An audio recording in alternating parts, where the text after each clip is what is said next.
કુંભ રાશિના ભાઈઓ અને બહેનો, મંથન ભીંડ યુટ્યુબ ચેનલમાં આપનું સ્વાગત છે। તો કુંભ રાશિના ભાઈઓ, ધ્યાનથી સાંભળો। આ સમય અને સમયગાળામાં તમારે ખૂબ જ સાવધ રહેવાની જરૂર છે, કારણ કે ગ્રહોની સ્થિતિ, ચંદ્ર, સૂર્ય અને ગુરુની સ્થિતિ, કેતુ ચંદ્ર પર કેવી અસર કરી રહ્યો છે, ગુરુનું પાસું અને રાહુ દ્વારા સૂર્ય અને મંગળ સાથે બનાવેલા સંયોજનો તમારા જીવન પર નકારાત્મક અસર કરશે।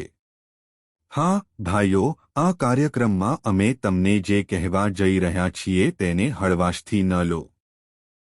અમે જે પરિસ્થિતિઓ અને ઘટનાઓની ચર્ચા કરવાના છીએ તે તમારા જીવનમાં બરાબર એવી જ બનશે જેવી રીતે આપણે બનવા જઈ રહ્યા છીએ। હા, શક્ય છે કે જો તમારા પૂર્વજોના આશીર્વાદ હોય અને જો તમારા પરિવારના દેવતાઓનો તમારા પ્રભાવમાં હાથ હોય તો તમે આ ઘટનાઓથી થોડી પ્રભાવિત થઈ શકો છો। જો કે આ ઘટનાઓ તમારા જીવનમાં બનવાની ખાતરી છે। 3 મોટી નકારાત્મક ઘટનાઓ છે જેને તમારે ટાળવી જોઈએ, નહીંતર તમને તેનો અફસોસ કરવાનો મોકો પણ નહીં મળે। હા, આ ઘટનાઓની પ્રતિકૂળ અસરો તમારા જીવનને બરબાદ કરી દેશે। તેમના વિશે જાણો, તેમને ઓળખો અને સમજો। અમે ફક્ત સમસ્યા જ નહીં પણ તેનો ઉકેલ પણ જણાવીશું। કાર્યક્રમના અંતે અમે શિવ પુરાણમાં વર્ણવેલ એક શક્તિશાળી ઉપાય શેર કરીશું। પુરાણો કહે છે કે જે કોઈ પણ આ ઉપાય કરે છે તે અજેય બની જાય છે। આનો અર્થ એ છે કે કોઈ પણ સમસ્યા તેમને હરાવી શકતી નથી। તેઓ ચોક્કસ તેમના લક્ષ્યો પ્રાપ્ત કરશે અને તેમની ઈચ્છાઓ પૂર્ણ થશે। તેથી તમારા માટે આ ઉપાય શીખવો ખૂબ જ મહત્વપૂર્ણ છે। પરંતુ તે પહેલાં તમારે આ 3 અશુભ ઘટનાઓને સમજવાની જરૂર છે જે તમારી આસપાસ છે અને ગમે ત્યારે તમારા પર પ્રહાર કરી શકે છે। આ 5 મુખ્ય આગાહીઓ સાથે, કારણ કે ગુરુ સીધો થઈ ગયો છે, તેનો તમારા પર સકારાત્મક પ્રભાવ પણ પડે છે। તે ફક્ત નકારાત્મક પરિસ્થિતિઓ જ નથી, સકારાત્મકતા પણ છે। જો કે મુખ્ય ગ્રહો સૂર્ય અને મંગળ, જે અગ્નિનું પ્રતિનિધિત્વ કરે છે, તે ઊર્જાના પરિબળો છે। આનો અર્થ એ છે કે તમે જે પણ કરો છો, તમારે તેમાં ઊર્જા રોકાણ કરવી પડશે। રાહુના પ્રભાવથી તે ઊર્જા દૂષિત થઈ રહી છે। તેથી તમે ભૂલ કરવાના છો। તમે કંઈક એવું કરવાના છો જે તમને મુશ્કેલી, વિનાશ અને નકારાત્મકતાનું કારણ બનશે। આ કાર્યક્રમને અંત સુધી જોવો શ્રેષ્ઠ છે। તે જ સમયે ગુરુ, જે સીધો થઈ ગયો છે, તે અત્યંત શક્તિશાળી છે અને ત્રીજી રાશિમાં છે। તેમની સીધી અસર પડશે અને તમે તમારા જીવનમાં સીધા પરિણામો પ્રાપ્ત કરવા માટે તેમને કેવી રીતે સક્રિય કરી શકો છો, અમે આ પણ સમજાવીશું। જેમ જેમ કાર્યક્રમ આગળ વધશે તેમ તેમ તમને દરેક જગ્યાએ જ્ઞાનનો ભંડાર મળશે, પગલું દ્વારા પગલું। તમને ચેતવણીઓ, સગવડતાઓ અને આગળ વધવા માટેની ટિપ્સ મળશે। આનો અર્થ એ છે કે આ કાર્યક્રમ મહામાઈ તરફથી કાળજીપૂર્વક વિચારાયેલ સંદેશ છે। આપણે ફક્ત માધ્યમો છીએ, કઠણ માંસથી બનેલા શરીર છીએ। કોણ જાણે આપણે શું કરી શકીએ છીએ? શું આપણે કોઈનું જીવન બદલીશું? આપણા વિશે ભૂલી જાઓ। પરંતુ આપણી પાસે જે કંઈ છે તે મહામાઈનું છે। તે તેણી તરફથી છે। તે તેણીનું છે અને તમારા માટે છે। તેથી આ કાર્યક્રમને માઈ તરફથી સંદેશ માનો અને તેને અંત સુધી જુઓ। તે તમારા જીવનમાં ખૂબ જ સકારાત્મક પરિણામો આપશે। યાદ રાખો, ગમે તેટલી સ્વચ્છ વસ્તુ હોય, ક્યાંક ને ક્યાંક થોડી ગંદકી હંમેશા રહે છે। તેવી જ રીતે આપણે બનાવેલા દરેક કાર્યક્રમમાં આપણે ધર્મ, આધ્યાત્મિકતા, સ્વજાગૃતિ અને જ્યોતિષના શ્રેષ્ઠ તત્વોનો સમાવેશ કરવાનો પ્રયાસ કરીએ છીએ।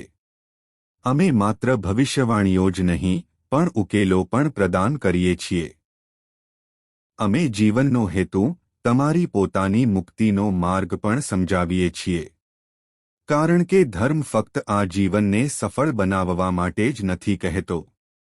આ જીવનનો હેતુ પૂર્ણ કરો અને મુક્ત બનો. જન્મ અને મૃત્યુના ચક્રમાંથી મુક્ત થાઓ, અને જો તમારે આ દુનિયામાં પાછા ફરવું પડે તો દિવ્ય જીવન પ્રાપ્ત કરો. આ આધ્યાત્મિકતા અને અધર્મનો હેતુ છે. આપણે તે હેતુ પણ પૂર્ણ કરીએ છીએ. પરંતુ આમાં પણ કેટલાક લોકો હજુ પણ દલીલ કરે છે, અને તે અનિવાર્ય છે. ચંદ્ર ગમે તેટલો સ્વચ્છ કે સુંદર હોય, તેના પર ડાઘ હોય છે.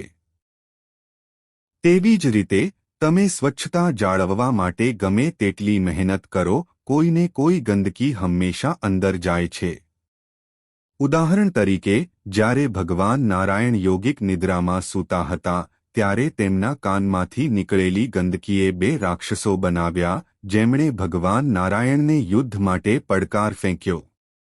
આ દેવી પુરાણની વાર્તા છે. હું તમને ક્યારેક વિગતવાર કહીશ. મારો કહેવાનો મતલબ એ છે કે નકારાત્મકતા તમને ક્યારેય છોડતી નથી. પરંતુ તમારે તે બધા વિશે વિચારવું જોઈએ નહીં. સાંસારિક બાબતોમાં ડૂબી ન જાઓ.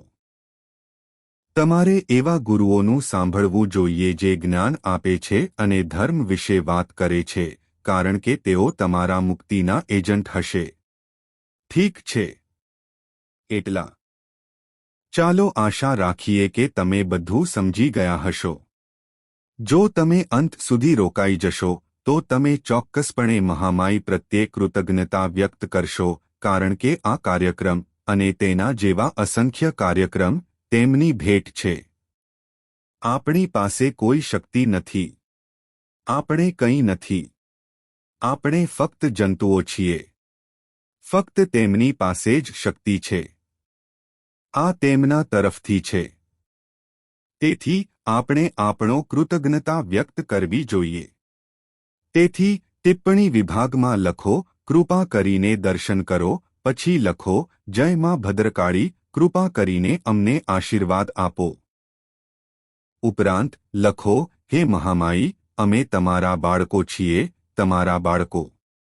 કૃપા કરીને અમારા પર તમારા આશીર્વાદ વરસાવો, અમારા પર દયા કરો, અમારું રક્ષણ કરો. ઉપરાંત હું તમને જણાવી દઈએ કે નવરાત્રિનો ભવ્ય કાર્યક્રમ, જે 19મી તારીખથી શરૂ થવાનો છે, તેમાં ભાગ લેવા માંગતા કોઈપણ વ્યક્તિએ શક્ય તેટલી વહેલી તકે ફોન કરીને માહિતી મેળવવી જોઈએ, કારણ કે તેના કેટલાક નિયમો અને નિયમો છે. તે ફક્ત ઔપચારિકતા નથી જ્યાં તમે દાન આપો છો અને પછી ગુરુ જાણે છે કે તે તેમનું કાર્ય નથી. આને દુઃખ કહેવાય છે. તમારે સંકલ્પ પણ લેવો જોઈએ. તમારે સખત મહેનત પણ કરવી જોઈએ. તમારે પણ તૈયાર રહેવું જોઈએ. આ એવું કામ નથી જે આપણે એકલા કરી શકીએ. તમારે પણ તેમાં સામેલ થવું પડશે. જ્યાં સુધી તમે સામેલ ન થાઓ ત્યાં સુધી કંઈ થશે નહીં. આ ફક્ત ઔપચારિકતા છે. તેથી ભાગ ન લેવો વધુ સારું છે. મારો કહેવાનો મતલબ એ છે કે જો કાયદા મુજબ કામ થાય છે, તો તે પૂર્ણ થાય છે. હજારો લોકોના કામ અહીં થાય છે. માતાની કૃપાથી. આપણા કારણે નહીં, પણ માતાના કારણે. ખરું ને? હજારો લોકોના કામ પૂર્ણ થાય છે. પરંતુ કેટલાક મૂર્ખોનું કામ પૂર્ણ થતું નથી. કારણ કે તેઓ વિચારે છે કે તેમણે ફક્ત પૈસા આપ્યા છે, તેમણે પૈસા આપ્યા છે, અને તેમનું કામ પૂર્ણ થાય છે. હવે તેઓ પોતાને આનંદ માણી શકે છે. પરંતુ એવું નથી. આ તમારું કર્મ છે. તે એક મુશ્કેલ કાર્ય છે, બીજા કોઈ કરી શકે તેના કરતાં વધુ મુશ્કેલ. તમારે પણ તૈયાર રહેવું પડશે. જો તમે બધા નિયમો અને નિયમો જાણવા માંગતા હો, તો નંબર વિડીયોમાં છે. તેમને કોલ કરો. ઉપરાંત સમજો કે કોલ કરવાનો સમય સવારે 10 થી સાંજે 4 વાગ્યા સુધીનો છે. હવે મધ્યરાત્રિએ ફોન કરો અને કહો, ગુરુજી, કોઈ તમારા ફોનનો જવાબ આપતું નથી. અથવા સવારે 7 વાગ્યે ફોન કરવાનું શરૂ કરો. તે સમયે ગુરુજી પ્રાર્થના અને ધ્યાન કરવામાં વ્યસ્ત હોય છે. ફોનન. હવે જો તમે તમારા જીવનમાં કોઈ મોટી સમસ્યા જેમ કે વધતા દેવા સામે ઝઝૂમી રહ્યા છો, તમારું કામ અને વ્યવસાય ઠપ્પ થઈ ગયો છે, સંબંધોમાં તણાવ વધી ગયો છે, તમારું આખું જીવન નકારાત્મકતાથી ભરેલું છે, તો આ યોગ્ય સમય છે કે તમે કોઈ મહાન ગુરુ પાસેથી માર્ગદર્શન મેળવો, તમારા જીવનમાં રહેલા અંધકારનો અંત લાવો અને દૈવી પ્રકાશ તરફ આગળ વધો. વિડિયોમાં આપેલા નંબરો પર તાત્કાલિક સંપર્ક કરો અને પૂજ્ય ગુરુદેવ દ્વારા તમારી કુંડળીનું વિશ્લેષણ અને ઉકેલ મેળવો. વિલંબ કરશો નહીં. તમારા દેવતાઓના આશીર્વાદથી આ તક તમારી પાસે આવી છે. તેને ચૂકશો નહીં. હમણાં જ ફોન કરો અને ગુરુદેવનું માર્ગદર્શન મેળવો. મહામાઈ તમને આશીર્વાદ આપે. આભાર. સૌથી અગત્યનું, તમારે અહીં આત્મનિયંત્રણ જાળવવું જોઈએ. તમારા વિચારો કોઈની સાથે શેર કરશો નહીં. તમારી આંતરિક લાગણીઓ વ્યક્ત થવા દેશો નહીં.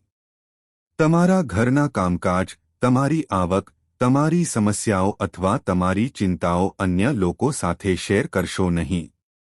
તેનો દુરુપયોગ થશે. બીજું, કેટલાક લોકો તમારા પર આરોપો લગાવવાનો પ્રયાસ કરશે.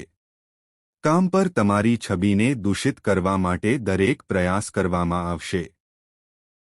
તમારી નાની ભૂલો બતાવીને તમારી નિંદા કરવામાં આવશે.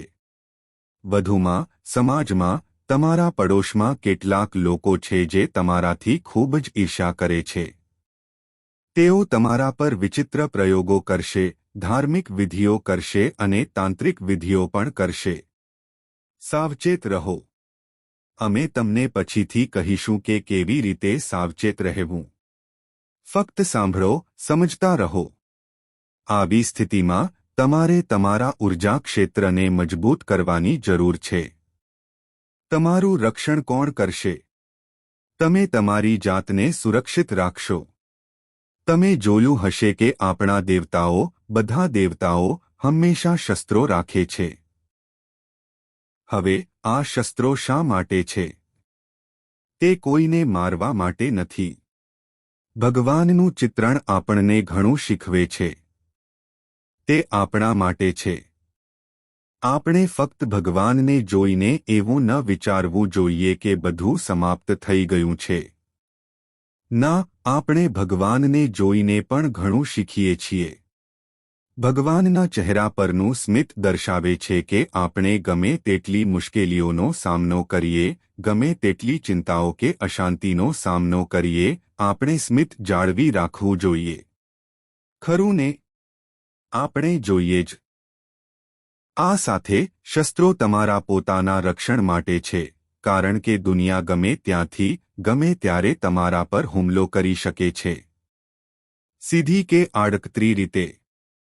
તમારે તમારી સુરક્ષા મજબૂત કરવી જો. હેતુ જુદો છે, ચાલીસાનો હેતુ જુદો છે. અષ્ટકો અને અન્ય ધાર્મિક વિધિઓનો હેતુ જુદો છે. પણ તેમાંથી એક કવચ છે.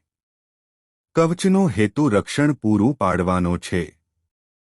જેમ તમે જાણો છો, કવચ કેટલાક માટે છે, તે બીજાની સલામતી માટે છે. ઉદાહરણ તરીકે, જ્યારે ભગવાન રામે રામ અને રાવણ વચ્ચે યુદ્ધ લડ્યું, ત્યારે તેમણે હનુમાનનો કવચ પોતે લખ્યો અને પછી પોતાને માટે રક્ષણ આપવા માટે તેને પોતે ગાયું. હવે, તે ભગવાન છે, પરંતુ તે માનવ કાર્યો કરી રહ્યા છે. તેથી, તે આ બધી બાબતો દ્વારા આપણને બતાવી રહ્યા છે કે આપણે આ રીતે જીવવું જોઈએ. તેથી, આવી સ્થિતિમાં, તમારે તમારું પોતાનું રક્ષણાત્મક વર્તુળ બનાવવું પડશે. તમારા માટે કવચપાઠ પસંદ કરો. તમારા દેવતા માટે કવચપાઠ શોધો. તેને ઓનલાઈન શોધો, બજારમાં જાઓ, દુકાનમાં જાઓ, પૂજા કરો અને પછી ત્યાંથી કવચપાઠ લાવો. જો તમને ખાતરી ન હોય કે શું કરવું અથવા તે કેવી રીતે કરવું, તો ચિંતા કરવાની કોઈ જરૂર નથી. નંબરો વિડિયોમાં છે. આ નંબરો પર કોલ કરો. અમે તમને માં દુર્ગા કવચ પાઠ PDF ફોર્મેટમાં મોકલીશું. ઠીક છે. પહેલી વાત એ છે કે અને આ બધાથી પણ વધુ લોકોની માનસિકતામાં તફાવત જુઓ. દાન સમયે તેઓ તેમના ખિસ્સામાંથી 10 રૂપિયાની નોટ અથવા 5 રૂપિયાનો સિક્કો કાઢશે. પરંતુ જ્યારે પાર્ટી હોય છે ત્યારે તેઓ હજારો રૂપિયા બગાડીને ચાલ્યા જશે. શું તે સાચું નથી? દુર્ગુણો પર તો લોકોની માનસિકતા અને તેઓ કેવા પ્રકારનું જીવન જીવે છે તે સમજો. તો મારો કહેવાનો અર્થ એ છે કે અમે બનાવેલ આ મહાર કવચમાં બગલામુખીની બ્રહ્માસ્ત્ર વિદ્યાનું અંતિમ કવચ છે. આ કળિયુગમાં કોઈ તમને આનાથી મોટું રક્ષણ આપી શકે નહીં. તે તમને દરેક નકારાત્મકતાથી બચાવશે, પછી તે ખરાબ નજર હોય, મેલી વિદ્યા હોય, તંત્ર મંત્ર હોય કે બીજું કંઈ હોય. તો તમારે ચોક્કસપણે આ મહાર કવચનો ઓર્ડર આપવો જોઈએ. તમે શેની રાહ જોઈ રહ્યા છો? તે તમારા માટે છે. આ પણ ટૂંક સમયમાં સમાપ્ત થશે. જેમ આપણે કેટલાક શ્રી યંત્રોને જાગૃત કર્યા, પછી તેઓ સમાપ્ત થયા, તેથી લોકો તેમને માંગી રહ્યા છે. પરંતુ કંઈ નહીં. એકવાર તેઓ સમાપ્ત થઈ ગયા, પછી તેઓ સમાપ્ત થઈ ગયા. તો આ પણ કોઈ દિવસ સમાપ્ત થઈ જશે. અને જો તમે તેમને માંગશો તો પણ અમે તેમને આપી શકીશું નહીં. તો આ મહારક્ષા કવચ છે. ઓર્ડર આપો. તે તમારું સર્વાંગી રક્ષણ છે. તે તેની અંદર એક સંપૂર્ણ સિસ્ટમ છે. એક મિકેનિઝમ જે તમને સુરક્ષિત રાખશે. તે તમારી અને તમારા પર વિપરીત વાત સાચી છે.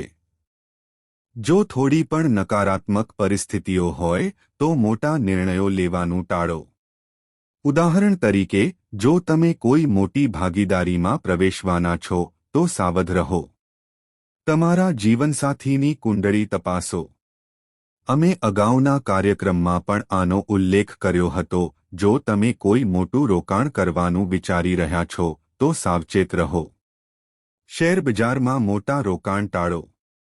મિલકત સંબંધિત સાહસોમાં મોટા રોકાણ ટાળો. ઠીક છે. નજીકના મિત્રો પર પણ વધુ પડતો વિશ્વાસ ન કરો, કારણ કે આ કળિયુગ છે. મિત્ર જ્યાં સુધી હોય ત્યાં સુધી મિત્ર હોય છે. નહીંતર તેઓ સૌથી મોટા દુશ્મન બની જાય છે. તેથી આ બાબતોમાં બહુ ફરક નથી. તમારે સમજવું જોઈએ અને ઇતિહાસ જોવો જોઈએ. જ્યારે કોઈ વ્યક્તિ જીવનમાં હારી જાય છે ત્યારે તે તેના પોતાના લોકો જ હારી જાય છે. અને મિત્રોએ તેમને સૌથી વધુ દગો આપ્યો છે. તેથી તે તેના પોતાના લોકો જ તેમને દગો આપે છે. તેથી આવી પરિસ્થિતિમાં કોઈના પર વધુ પડતો વિશ્વાસ ન કરો અથવા કોઈના પર આંધળો વિશ્વાસ ન રાખો. કોઈ પણ પૈસાની બધી રોકડ લેવડદેવડ, ગણતરી અને સંભાળ જાતે કરો. કોઈના પર વિશ્વાસ ન કરો. તમને કમરના દુખાવાની તકલીફ થઈ શકે છે. તમને લપસી જવાનો, પડી જવાનો અને ઈજા થવાનો ડર લાગશે. પેટ સંબંધિત બીમારીઓ તમને પરેશાન કરશે. તમારા આહાર પર ધ્યાન આપો. બહારથી દૂષિત ખોરાક નહીં, હળવો, સરળતાથી સુપાચ્ય ખોરાક ખાઓ. આ સાથે તમારા મનને પણ ખોરાક આપો. મગજમાં પણ ખોરાક છે. આ તરફ ધ્યાન આપો. આપણે આપણા શરીરને ખવડાવીએ છીએ, કહીને, હા, જુઓ, આ સારો ખોરાક છે. તે હળવો ખોરાક છે. તે સારી રીતે પચી જશે, પણ આપણે આપણા મનને શું આપી રહ્યા છીએ? આપણે તેને કેવા પ્રકારનો ખોરાક આપી રહ્યા છીએ? આપણે તેના વિશે વિચારતા પણ નથી. અને મગજનો ખોરાક અત્યંત મહત્વપૂર્ણ છે. મગજનો ખોરાક વિચારો છે. આપણે આપણા મોબાઈલ ફોન પર શું જોઈ રહ્યા છીએ? આપણે આપણા કાનથી શું સાંભળી રહ્યા છીએ? અને આપણે આપણી જીભથી શું ચર્ચા કરી રહ્યા છીએ? આ બધામાંથી ઉદ્ભવતા વિચારો તમારા મગજનો ખોરાક છે. તમે વિચારો છો કે કોઈને થોડી અસભ્ય વાતો કહ્યા પછી આપણું કામ પૂરું થઈ ગયું છે. ના, તે ફક્ત શરૂઆત છે. ત્યાંથી મગજમાં બધી પ્રવૃત્તિઓ શરૂ થશે. મન તમામ પ્રકારની મૂંઝવણ પેદા કરશે અને પરિણામે નકારાત્મક વિચારો તમને અસર કરશે અને દૂષિત કરશે. તેથી તમારા મનનો ખોરાક સ્વચ્છ રાખો. તમારા મનને સુપાચ્ય ખોરાક આપો, જેનો અર્થ શુદ્ધ વિચારો, ધા